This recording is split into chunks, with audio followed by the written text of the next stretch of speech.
Hey y'all, I'm Sunny Shell, and tonight I am so excited to welcome back to the Sunny Spot our good friend Dr. Jay Bundy. And we're going to dispel some misconceptions of evolutionary biology. So sit back, buckle up, and let's get to the Sunny Spot on Skeptic Haven. Jefferson laid great stress on it. It wasn't enough, he said, to enshrine some rights in a constitution or a Bill of Rights. The people had to be educated, and they had to practice their skepticism and their education. Otherwise, we don't run the government. The government runs us. Hey everyone, it's so good to see you. And Jay, welcome back. Yes, good to be back. Thank you so much for having me. I love being on Skeptic Haven, so especially the Sunny Spot. So glad to be Thank back. you. This was the first show I did on Skeptic Haven, so I'll always be happy to come back. Well, I absolutely adore you. You are so much fun, and we always learn so much. And you are actually my first back. I've been out for a little while. I've had some major things going on with my real life work, and Sure, so sure. um, you're my welcome back. Yes, That's awesome. So today we're talking about some of the misconceptions of evolutionary biology. So I thought, why don't we just start? There may be some people who don't really know what evolutionary biology is. So kind sure, of sure. starting there with what it actually is. And I know that you're in experimental evolutionary biology, so maybe you could Yes, touch a little bit on that. sure. And then we'll just hit all the craziness that we sometimes hear Yeah, about. so evolutionary biology, overall is just sort of a sub-discipline of biology, but specifically focused on, the theory of evolution and understanding evolved systems, usually with regard to living systems. But yeah, it's a field that's matured. Certainly, like if you think back to say when Darwin was around, there was no field of evolutionary biology, even though we would consider him obviously an evolutionary biologist. So the discipline was called they were called naturalist back then. That's how Darwin identified himself. He would have identified as a naturalist. And then certainly, which is interesting too, because really early on, what we consider biology now was an extent an extension in a way of philosophy. It was like natural philosophy. So naturalists were natural philosophers. They were people whose philosophy was about understanding the natural world. And of course, now we call most of those people scientists. But of course, the there's like a broad range of right who's a scientist, right? And so those fields kind of developed, and over time, biology matured in the aspect of studying living systems, and then eventually, over time, evolution became more and more central to evolutionary thinking. So actually an interesting question, because I'd actually say it's in a weird place right now, and by that I mean evolution evolutionary biologists are still considered a subfield of biologist, if that makes any sense, Mhm. and kind of a niche group in the sense, like if you go to a biology conference, right? The evolution people, we're like a thing, right? If we're like evolution people, and then there's like the larger biologist community, they don't consider themselves evolutionary biologists, and in some ways, um, they may even say that they don't think about evolution a lot, right? Um, at the same time, evolution is considered the foundation and the core of all modern biology. And so I think that has put people sort of in a weird place, like, because y'all are a niche, but you're the foundation of everything, but not everybody talks about you like you're the foundation of everything.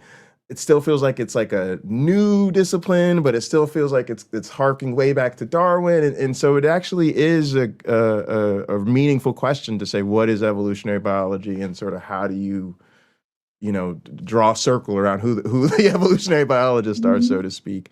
And with that in mind, it kind of leads right into experimental evolutionary biology, just sort of a new sub-discipline of evolutionary biology. When most people think about evolution, a lot of times they think about fossils or phylogenetic trees. They might think a lot about genetics and things like that.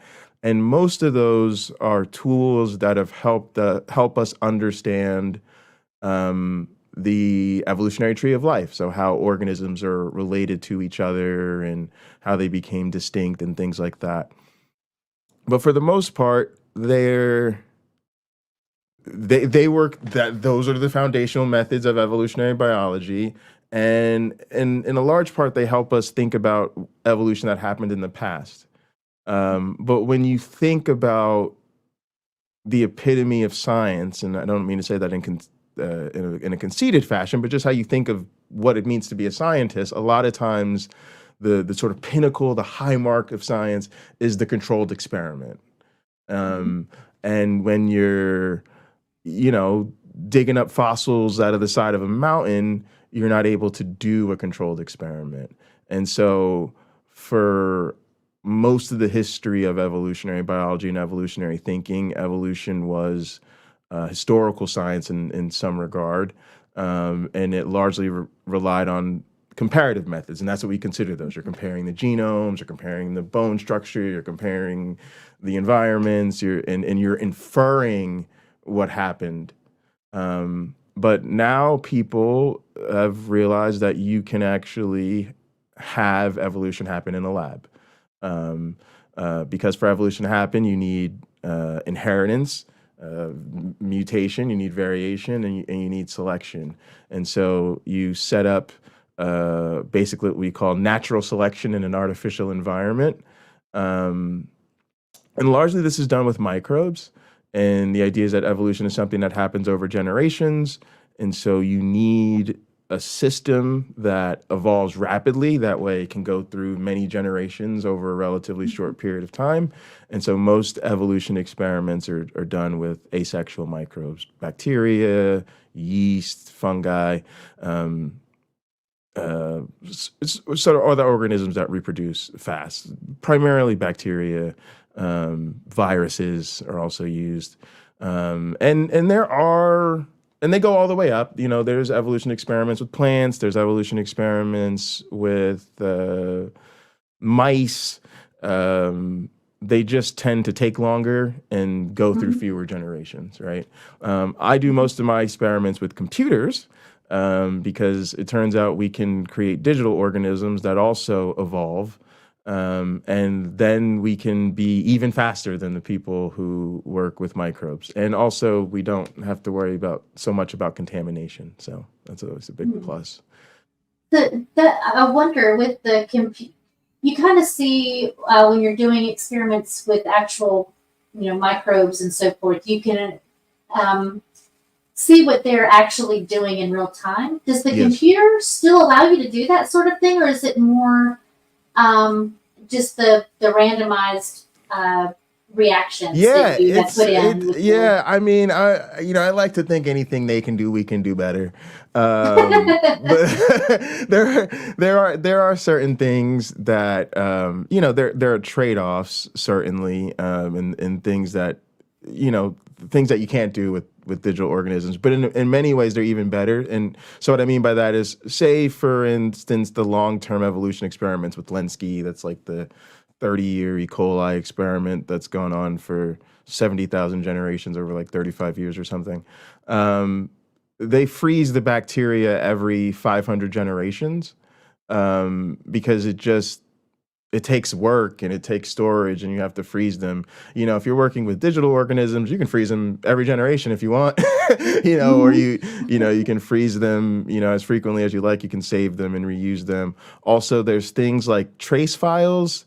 So usually, like with a bacteria, you can do a lot of experiments to kind of figure out what's going on, but you're very limited in what you choose. You can dye it or stain it or see how it responds to a particular chemical or whatever.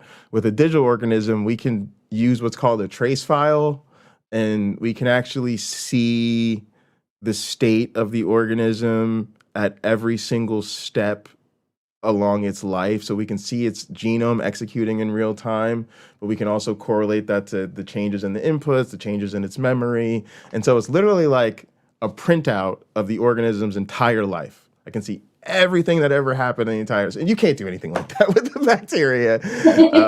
And and it's just time, honestly. Organisms are sexy. When people think of biology, they think of working with plants or working with mice or working with people. But when you think of most fields in most businesses, you realize they're driven by computers. Even in the businesses where there's some physical output. So say something like racing, where ultimately you have to build this really expensive race car and put it on a racetrack. We recognize that most of the preparation of the engineering of that race car happens in the computer way before they bother putting it on the track. And even the driver is going to spend way more time in a simulator than they are on the actual road course, right? And we accept that in every business, that computers have sort of changed the way we do things for the better. And in that sense, biology is sort of just catching up. But Oh, okay. yeah, it's still a really important change. Well, that makes sense now. So I do have a quick question Sure. from Kat. I'm going to put that up. Do you know much about fungal slime? I would say not much. Um, no, probably not much. I know that's a thing. But yeah, this is sort of interesting. Is we work with digital organisms. Work with you don't work with biological organisms. So, but you're around it a lot, right? Because the people in your department, the people you go to seminars, and a lot of times you have to teach these things. Okay. And Wes has one back to the computer things we were just Sure. talking about. How does it respond to an environment, though? And is that something you can change or add to the program to predict things better? Or is this a problem? That's a great question, Wes. That is a great question. So for the most part, if you think about it, and a lot of times a changing environment introduces a lot of problems, because you don't know how much what's happening in the system is going on, say, internally to the organism, sort of like genetically induced changes, or how much is a response to the changing environment, especially if you can't control the way the environment changes. So a lot of the innovation of experimental evolution is keeping the environment the same so that we can omit environmental change as a confounding factor. And so a lot of times you construct an environment relevant to your organism of study. What do I mean by that? If you're studying, the long-term evolution experiment, bacteria, especially E. coli, their favorite food source is glucose and sugar. So the environment that they evolve in is pretty much some salt water with some sugar in it, because it's of interest to see how they evolve to, deal with that. If you're studying a plant species, you might be interested in, how they respond to particular mycorrhiza or nutrient treatments, right? And so you may construct your environment to have that particular nutrient in it or something. When you're dealing with digital organisms, a lot of my work, for instance, is about how they respond to different environments. So it's very easy to just construct different environments. And it's also easy to say, pause an experiment and change the environment. So you have a lot of control over that, but it's important to remember that you likely won't change the environment unless that particular environmental change is what you're interested in studying. Okay, that's an Yes. excellent answer. Yeah. Thank you. Yes. So it's fascinating to think about doing these experiments on the computer and how all of that works. So I think there's probably a lot of people Yeah, that they're have very questions powerful. about that. And that's something we should talk about. So one of the biggest misconceptions that even makes that work possible is that evolution is a substrate neutral process. What I mean by that is, we're serious when we say that evolution requires three ingredients: technically four, and those three ingredients are variation, inheritance, and selection. And technically the fourth ingredient is time. And that means anytime you have those attributes in a system, you have an evolving system. So in reality, even though people think of evolution happening in a biological system, happening in a system of organisms with cells that reproduce and they're going to create another organism, really, that's just one example of an evolving system. And matter of fact, I like to point out to people that had evolution not come out of biology, it could have just as easily come out of another discipline. You could have artists who realized, oh, you know, we can start with a bunch of paintings and then kind of change them and then see how people respond to them and then change and do this iterative thing. They could have come up with that, right? Engineers or computer scientists or anybody could have realized, oh, there's like this iterative process of you have a population of solutions, you make some changes to them, then you keep some of that, you keep what works and discard what doesn't, right? Matter of fact, to be honest, even though we would sort of consider it biology, in a real way, evolutionary theory did predate biology because it came out of farming. It came out of husbandry, right? When people, if you read The Origin of Species, what's so beautiful about Darwin's argument is not that he came up with some new thing, in a sense. What he did was he recognized that there was a parallel to something people already knew. Everybody already understood that a farmer who wants the biggest, sweetest tomatoes keeps the biggest, sweetest tomatoes, has those reproduced, discards the other one. And we see over time how you'll get bigger and sweeter tomatoes. Yeah. And he knew that. So he was basically saying, we already understand selection. We already understand that there's this change happening over generations. He just made the key insight that instead of the farmer doing the selecting, the environment, without any sort of human agency, does this sort of selecting on its own. And so really he was saying, what you already know to be happening from the way you observe farming is what's happening in nature. And what that also means is, like, for instance, in some classes, you can teach students about the evolution of languages, because that's also an evolving system. You can teach people like the evolution of religions, because religions also inherit from previous religions, mutate, right? And so there's all these things around us. And so this is a huge misconception. People think that evolution strictly applies to biology, when in reality, we now talk about Darwin's law. We talk about evolutionary theory as sort of a law of nature that applies to many systems. And then that leads to one of the huge benefits of doing digital evolution is we need to study evolution outside of biology. Anytime you're using a biological organism, you're using a system that all shares that single history. And so it's really good to say what happens in evolving systems more generally.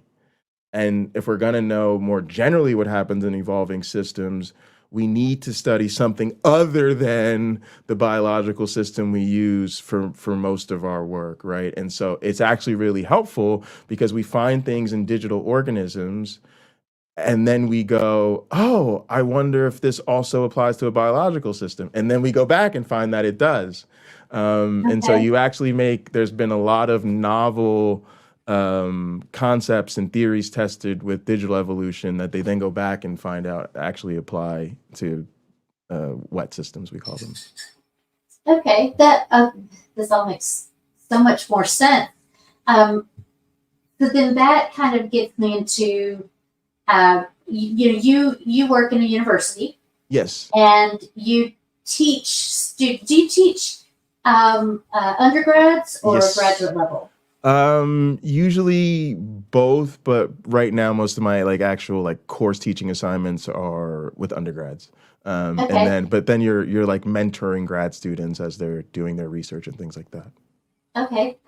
So as you're, all of us kind of how we're talking about, I guess you would think of us as not even undergrads, Sure. in our understanding of it. And so I'm sure that kind of gets us into some of the misconceptions, because I'm sure as you have students who come in their first year or even second, that they have a whole lot of misconceptions. Yes. And you almost have to continuously go back to the beginning in a sense. You get to a certain point and then someone will ask a question that you then have to go back to the beginning to kind of get back to the point you were at, if that makes any sense. Yes. So what are some of the misconceptions that you have to answer to most often? Sure. And I was thinking about this. There's a bunch of them, and some of them are misconceptions students have. Some of them are misconceptions that are more like in the public or the sort of general population, and then there's some overlap. So one of the things that is remarkable in how much it comes up with students when you're teaching, and how it's really hard to impress upon students, is the idea of mutations happening in response to a need. The way people think about evolution, it's like there's a population evolving in an environment and they need something. So a common example would be like giraffes. It'll be like they needed to reach up to these higher trees. And so they evolved these mutations that allowed them to get longer necks in response to a need in the environment. And it's really hard to get people to understand what we mean when we say mutations are random. And in particular, that is mutations being random with respect to their occurrence, like when do they happen? And there's actually a famous experiment by Max and Luria and Delbruck is the name of the authors. It's Luria and Delbruck. Maybe it's like 1948 or something. But they did a study that basically showed that mutations happen randomly, and they're not made more probable by a particular environment. They don't happen in response to what's going on in a particular environment. They happen randomly. Sometimes they're selected for, sometimes they're not, but they don't happen in response to a need. And that's something that even with exercises designed to teach students this, even with having them read these papers and really trying to hammer that home with them, it's just really hard. And part of it, it's just because that's the way their language about evolution has been so far. And subtly, that's something they think about it. It's like a belief about evolution that they don't even realize they've adapted. Right. Yeah. Right. It's funny that you say that, because I, just like the giraffes that you were talking about, I had that same misconception. I would think, okay, if giraffes have such a long neck and they are evolving for their environment, why didn't other animals right around them do the same thing? I couldn't understand why, you didn't have elephants with long necks, and Yes. So I always had that question until I went to college myself and learned more. But the way that you just described it was, I don't know, it just kind of hit me in a different way. So I get what you're saying. And even that brings up another good point, which is another misconception is the contingency. So one we talked about was sort of the occurrence. Like you can think of it as, and I try to break things down into very simple questions, and that's why I find like you need a simpler question to understand it accurately. So the first thing is the occurrence of the mutations. When do the mutations happen? And the idea is the mutations happen during reproduction or whatever, but they don't happen in response to whether the environment favors them or needs them or not, right? The other thing, when you brought up, well, why did the giraffes respond that way, but you don't have long-necked elephants and things like that? That brings up another great question, which is which mutations happen? And in order for a population to adapt to an environment in a particular way, it needs those mutations to happen. And since the environment doesn't determine the mutations, it also doesn't determine which mutations happen. And so that's another thing people don't realize, is that evolution can only work with what it's given. And if you don't have, it might be great if we flew. Right. It might be great. It just might be objectively better if we could fly. Right. But you would actually need the mutations to develop proto wings. Right. And then somebody would have to decide that they think proto wings are not so bad looking and sleep with that person. And then it'd have to spread through the population and all this other stuff. So it's not just, oh, there's a solution out there. Any population can evolve that solution. It's very much restricted to sort of the building blocks and what building materials you have, and that's going to be determined by those mutations, and you can't determine what mutations you're going to have. So I would say that's another huge misconception. There's also an interesting misconception about giraffes, and that has to do with people focusing their explanations too much on adaptations. Especially what we would consider like natural selection. So things like competition for resources or competition for foods. And what they overlook with those things is sexual selection. And so in actuality, we think the reason now that giraffes have long necks has nothing to do with them reaching for higher and higher foods. It's actually male to male competition. If you ever watch giraffes fight for mates, you will notice that the males use their heads basically like maces or like whips, right? And they're constantly whipping they're using their necks as a whip to whip their heads and attack each other with them. And so we believe that pressure, particularly on the males competing for females, is actually what led to them having longer and longer necks, and being able to eat foods, being able to establish this new food niche of higher and higher trees was just sort of a side benefit of the sexual selection pressure. But that's huge, right? Because it's like we think about the organism, and when we even go to answer the questions of how did it get to be that way, we immediately reach for it needed the food and it needed to reach for higher trees and da-da-da-da-da. And we totally overlook nothing matters if you don't mate. you gotta get mates. And we gotta start to think about what gets through sexual selection, what gets through that mating filter. And oftentimes that plays a way more determining factor than like food resources or avoiding predators and prey and all of those type of things. Yeah, that's such a great thing. You just said but I was thinking about how the giraffes fight like that. It's a very odd thing to watch. I think it's odd. Yeah, and it's kind of scary too, right? Like, it's no joke. You don't think of them because you see them so sweet in the zoo, and then you see them fighting, and you're like, oh no, giraffes could be vicious. Yeah, it really can. Yeah. So we've talked about the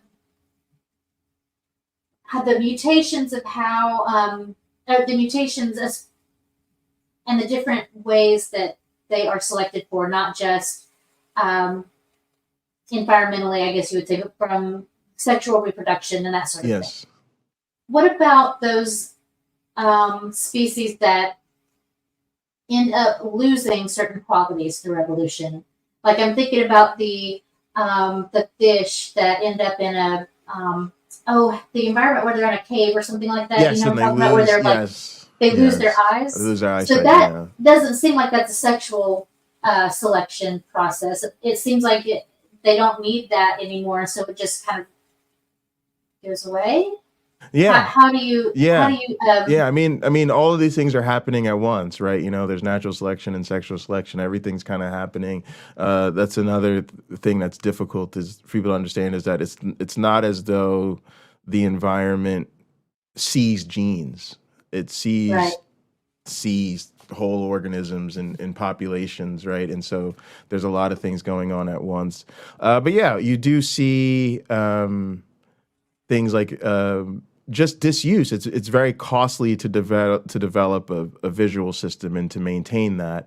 And so if you're in a cave environment where it's dark and there's nothing to see, becomes to your advantage to invest your limited resources elsewhere because even though we don't like to think about it, but calories and things like that are a pretty limiting resource. And you Mhm. know, does what you eat go towards your digestion? Does it go towards developing your brain? Does it go towards feeding your muscles?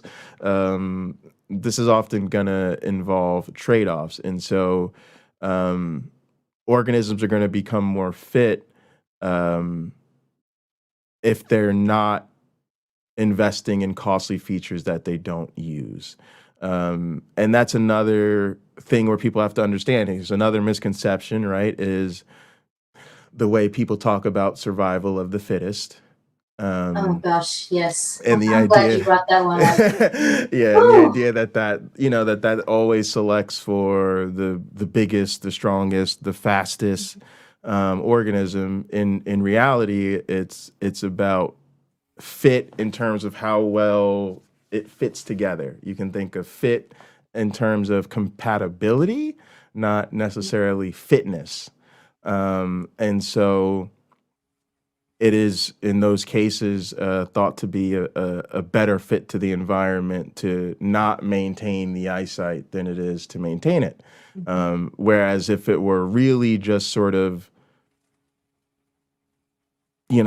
a general fitness, you would imagine, well, why doesn't everything just develop better eyesight all the time? And then, just, everything gets evil because that's not a good Mhm. fit to an environment where there's no information about light. It turns out with no information about light, having eyes is a waste of time. That's Yeah. right. Yeah. Yeah. It's funny. I keep saying it's funny that you say that, but it is. And there's two things that popped into my head. The first one being that sometimes the selection is not that you are consuming calories or that you are selecting for a specific mate. It's that you are the food, and what things keep you hidden better are the things that end up having a chance to reproduce. Like you have a bug that has typically white shell, and then the next generation has a mutation that has a dark shell, and the dark shell actually allows them to live longer. They're not picked on by the Yes. birds or Yes. whatever. Yes. And so Absolutely. that one ends up being totally by happenstance, but simply because they last longer, Yes. they're able to live a little bit longer.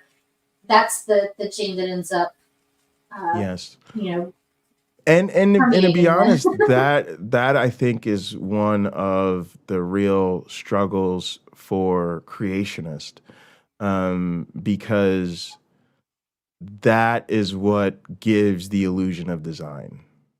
Mhm. That's what makes it look like somebody must have crafted these organisms specifically for this purpose or to belong here, and they don't realize how much. Nope, it's random mutations, and then some. And I like the way you put it. Just so happened to.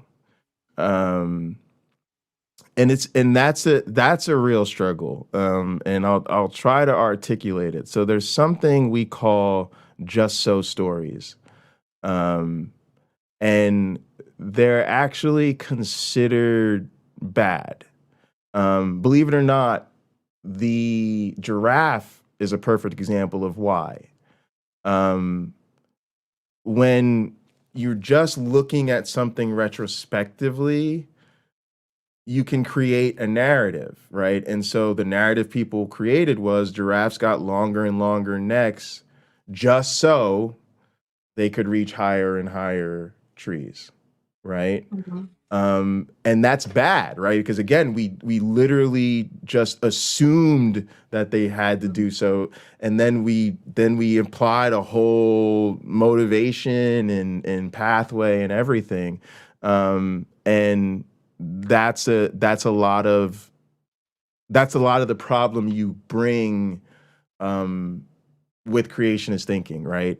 Is Mhm. you've sort of built a worldview on, oh, all of these things are explained by God did them just so this could be the case and things could be this way. And there's a subtle trick when you want to understand evolution accurately. It goes from just so to just so happen to. Right. Right. And that's the beauty of the shift that you brought up with the shells. There's a mutation. The mutation makes the next generation shell a little bit darker. Maybe that matches the substrate of the sand or whatever. And so it just so happens to make it better, right?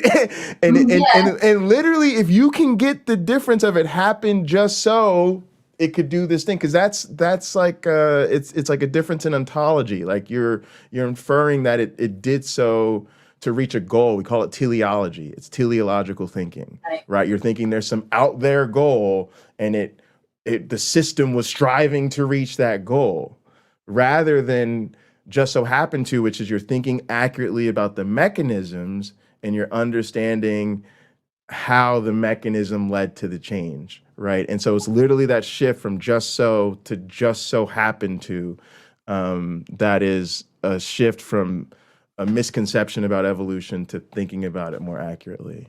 And that's literally the language I try to keep people into too. It's hard to keep that in mind, 'cause even as you say, well, they just so happen to have had a darker, this mutation just happened to have happened. Yeah. And that one happened to make it easier for them to live longer. It's still easy for the brain to say, no, it actually happened because it just so that it would be darker. And that's where Know the what I'm first saying? misconception comes into, because that's why people think it needed that mutation, right? That's where they Right. go. It needed that mutation because it needed to get darker because it needed to survive longer, right? And it's so hard to get that out of students' head. That's not why the mutation happened. Right. Because it was surviving fine before. It just happened to be Yes. this, let them live a little bit longer. And Yes. one single bug, and that one happened. It just happens to happen. It's not. Yes. It's not. There's Yes. nothing directing. There's no force or anything directing these genes to do what they do. It's a reaction to spontaneous mutation. That's Yes. really, and it's so hard to keep that in your mind. Yeah, another good misconception to talk about, and I feel like this is great because these are all things that are helpful for students, but they're also helpful for the general audience, is to Absolutely. really think about reproduction. Um, Even when we say survival of the fittest, we're misrepresenting fitness, but we're also putting too much emphasis on survival. Something more accurate would be something more like reproduction of the most compatible, because you can survive a gazillion years. If you don't pass your genes on, you don't make it to the next generation. Mm-hmm. So survival isn't really the filter, reproduction is the filter. Yeah. Yes, something went off in my brain. Okay, you think about how humans were so much shorter for so long. That was a totally fine thing. We know that humans have gotten taller. Yeah. over many, many, many generations, and it has nothing to do with taller means you survive better in our environment. It just so happens that people who were born a little bit taller were more attractive, maybe, or they felt they were, would the conception was that they were stronger, Yes, there's or whatever definitely, else yeah. allowed them to be the ones who would reproduce the most. It's reproduction. When you said that, that's just what popped in my head. Sorry, I didn't Yes, yeah, no, derail no, you. It just absolutely, like a absolutely. bomb went off in my brain. And that also explains a lot of our traits, a lot of our secondary sexual characteristics. So men's low voices and facial hair and secondary fat dispositions, and they grow breasts and buttocks and things like that.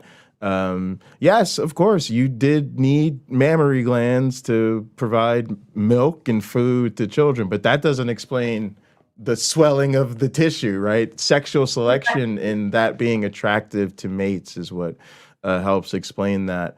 And that also gets to like a similar concept too, which is we don't keep the best of everything because things have to get through that filter of reproduction, and things also have to get to substantial frequency. So, let's just say there was a single mutation that for some reason just had so many downstream effects, it literally made a person a uber genius. You get this one mutation and your IQ is like 450. Like you can just you outdo a supercomputer like that. If nobody mates with that person, they die childless and that mutation doesn't get passed on. And people don't realize this is happening all the time in nature. There's beneficial mutations that would be the best phenotype ever. They would really give the organism some kind of, oh my goodness, new advantage. But if it doesn't reproduce, whether that's asexual or sexual, then it doesn't get passed on. And then similarly, even if it does reproduce but doesn't get to a sufficient frequency fast enough, it can often be eliminated by what we call genetic drift. And that's again, like there's sort of stochasticity, there's like random sampling effects in terms of who reproduces and who doesn't. So again, you could have a great genotype, you could be brilliant, but you get struck by lightning and so you don't reproduce. It's not actually that the environment filtered you out. It's not that you didn't have a better worse filter. It's just that there's something random that happened, and because of that stochasticity, you didn't make it. And so that's another element of randomness. People struggle to deal with the randomness of mutations to begin with, but then they also struggle to recognize that there's a lot of randomness in terms of what makes it and what doesn't. Right, right. So there's a question really quickly because I have another thing that I want to get to. Group selection doesn't exist. Individual kinship. Yeah. I think of.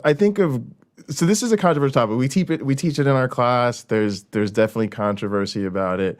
I you realize I struggle with it, right? Because it's tough. I think, I definitely, I think in terms of selection at different levels, I think it's very helpful. How much of it is an emergent property of the group versus some sort of more individual selection just playing out at a higher level, I think is a lot of times what the debate is really about. What people are really saying is they're not really saying, we don't think that the environment can act on groups. What they're trying to say is it really acting on the group, or is it more acting on the individuals in a way that we consider traditional sort of evolutionary thinking, but it's being aggregated in this larger thing? Me personally, I tend to think it's actually helpful to think of group selection because those are meaningfully different units. And I also think that it's very different depending on the system. So it's a much different thing to argue that like group selection is what's happening in, say, like bacteria forming a film, although a lot of people will say that's what's happening, versus human tribes. And a lot of times there's disagreement about that. So really what they're saying, you might have somebody who's a proponent of group selection versus an opponent of group selection, but really they're thinking about it in different systems to the extent that in a way they're not even talking about the same thing, right? Because one is talking about like a chemically mediated response that's genetically encoded. And now is it appropriate to call it a group selection versus another person's talking about actual group dynamics where there's a group identity built and like the leadership of a group determining what the group decides.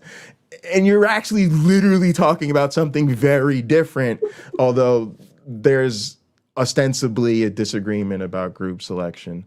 But I definitely would say it's one of those things to read about because I feel like it's an important enough thing that it's like a whole real discussion between biologists, evolutionary theorists, and philosophers of science. And it's something I feel like is not necessarily my area of expertise. But yeah, great question. And I would say still an ongoing debate, definitely worth pursuing. Yeah, absolutely. Absolutely. So we have about 14 more minutes. Sure. I know it seems like we just got started. Yeah. So is there like the biggest or most annoying or the misconception that just irritates you the most or anything like that? Sure. There's a lot. What is the biggest one? So for some of I want to give something to the people that do watch a lot of creationist versus evolution debates, and it's just to throw it out there. The whole. I've never seen a non-dog come from a dog or whatever. Yeah. Yeah, I know that's one. I just want to touch on it because I know that's one that gets people. Obviously, that's not evolutionary theory. And in a sense, it's not even an honest reflection of the theory because we understand the law of monophyly, meaning we understand we're primates, right? And we'll be primates because we're descended from primates, and our descendants will always be primates, and that's always going to be the case.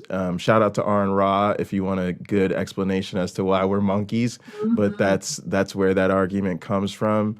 And at the same time, we absolutely have well-documented evidence of how new forms emerge from previous forms. So, for instance, we know that birds are dinosaurs, and that's just the way it is. Not all dinosaurs are birds, and it's just very simple. So I don't want to spend too much time on it, but obviously it's annoying when you hear that, and it's just flat out wrong. One, I think that's a little bit more, I don't know, maybe subtle. Or one that annoys me personally that even people get wrong is that evolution is not still happening, or that people are somehow not subject to evolution anymore.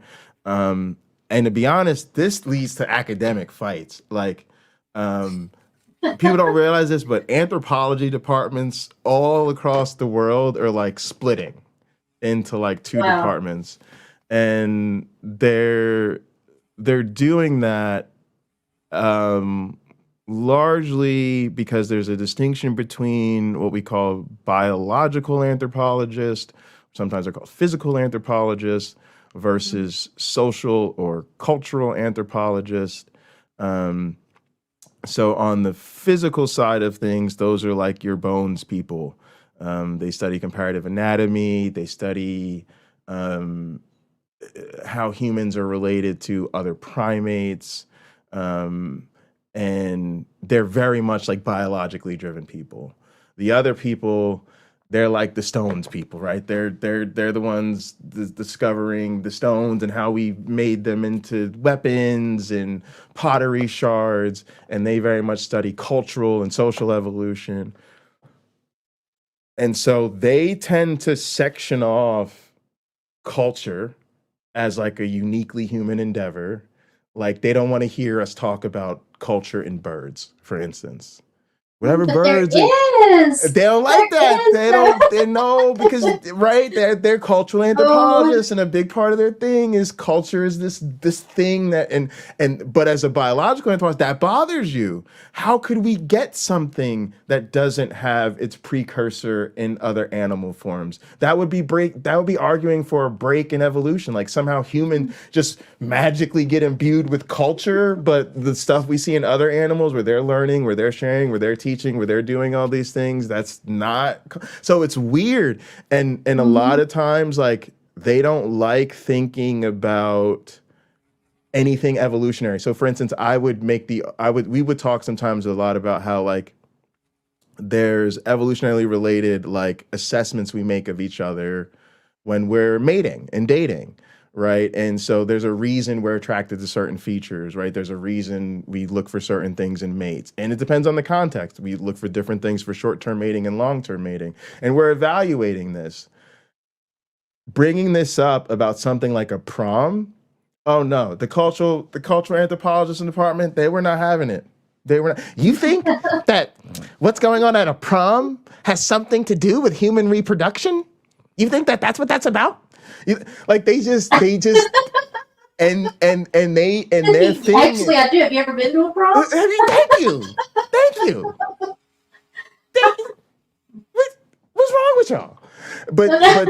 But their thing is that human culture is so unique and so isolated from nature and all this stuff that we're in this like different thing, and it's really weird. And the other people, we see it as like, nope, sorry, we're just organisms, like we're still evolving, we're still subject to evolution. Thank COVID-19. Probably shortened our Absolutely. lifespans.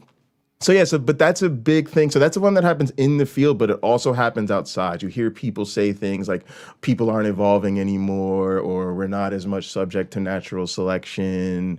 And we would not agree. Let's just put it that way. Yeah. That's a huge misconception. So evolution is definitely still happening. It's definitely still happening to people, and will continue indefinitely. Absolutely. I think we all need to learn that we're not all siloed. The truth is not found in a silo. It's found when we broke those silos and we look at things from a broader perspective. And so that kind of I want to touch on you can have your siloed interest, but you have to understand that the other silo has some really good information that might help you in yours. Yeah, there's a couple other things that we should definitely touch on real quick. So one is the idea that evolution is just a theory. There's actually a great article on this by Stephen Jay Gould. It's called Evolution as Theory and Fact. And so it's really understand, one, the distinction of what a scientific theory is, and that it's not just an idea or hypothesis. It's not just a theory sort of thing. It's a scientific theory, and that means it's something that is based in observations, based in testing, it's based in evidence, and that there isn't necessarily this higher standard.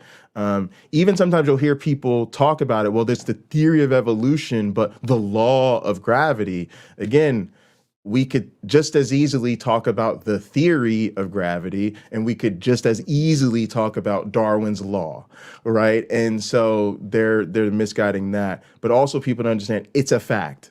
And this is another thing that, and this is a thing that gets really easy for people to do, which is a sort of, I accept the theory. I accept that this is what scientists say explains the observations, but they don't really truly accept that it's a fact, meaning that this is indeed what happened. And so that's a huge misconception, that you can isolate it as a theory and just keep it over there in theory land and not really understand that it's an accurate description of what happened historically. And another thing that's really important is you cannot say you love science and then say you don't accept evolution. Absolutely. Because like I said, it is the foundation of biology. And what does it mean to say you love science, but you don't love the core of biology? It is also probably because of all of the social meaning and all of the emphasis and controversy around it and emotion people put in the topic. It's also, in my opinion, many opinions, the most well evidenced theory in the history of science. And I would say because it had to be, it wouldn't have been accepted otherwise. And so it, in a sense, even if you don't like the conclusions of evolution, you have to recognize it as an essential victory of science. It's truly the core of what we would consider a scientific revolution. It literally took this notion of how did we get to be here, one of the biggest, most daring and ambitious questions we could have. Somebody came up with it, and it wasn't just Darwin. There's a whole history of the field that led to the maturation of the theory. But nevertheless, an incredible theory that was incredibly challenging. And then we went about building up all this evidence to actually support it. So it is one of the greatest triumphs in the history of science. And it is nothing less than a derision of the entire scientific enterprise to not accept it. I agree.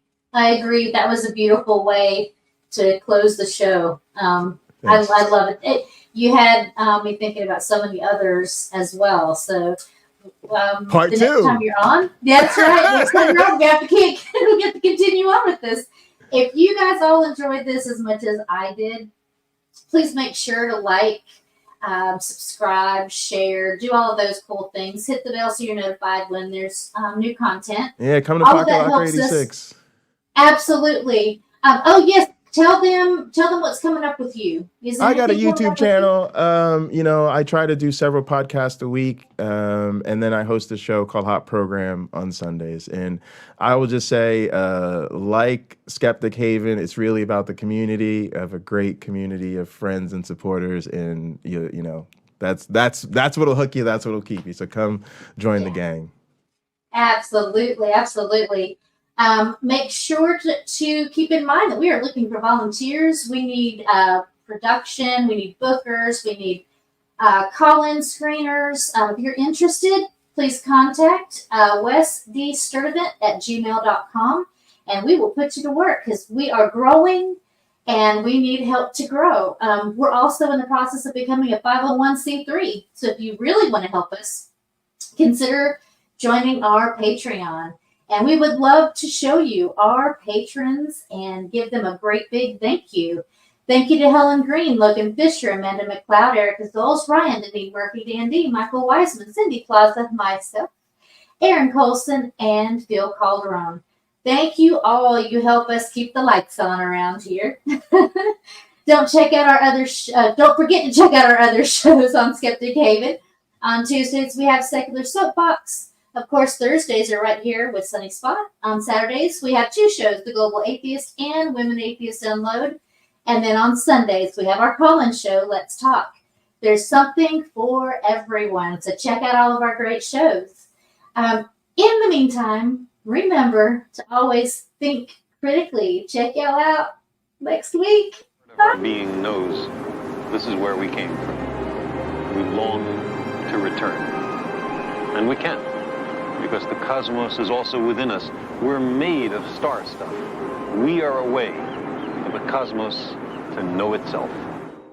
If we are not able to ask skeptical questions, to interrogate those who tell us that something is true, to be skeptical of those in authority, then we're up for grabs for the next charlatan, political, or